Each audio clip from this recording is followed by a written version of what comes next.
Ta barka je bila čisto nov izziv za nas. Se pravi, prej smo ustvarjali pod svojo blagovno znamko in v veliko manjšem, v takem nišnem delu trga, kjer smo lepo lahko rastali relativno neovirani s konkurenco in lahko smo imeli točno vse tako, kot smo si mi zamislili.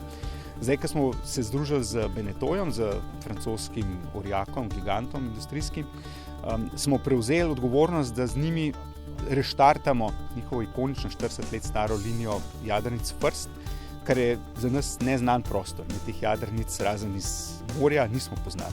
Se pravi, mogli smo se naučiti, kako združiti naš DNA z njihovim DNA-jem in priti z nečem, na kar smo mi lahko ponosni kot Seascape in ne rabimo nič se opravičevati ali pa razlagati. In po drugi strani, da jo Benetton in vsi njihovi fani sprejmejo za novo inkarnacijo, 7. mislim, da je to po vrsti, linije First.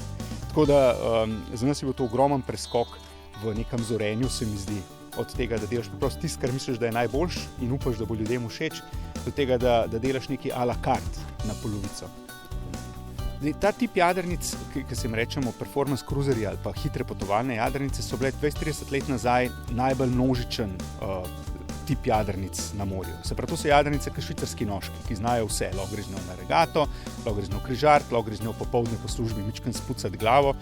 Se pravi, jadrnice večjih talentov. In v specializacijo in z spremembo družbe je ta segment usahnil. V teh manjših velikostih ga skoraj ni bilo.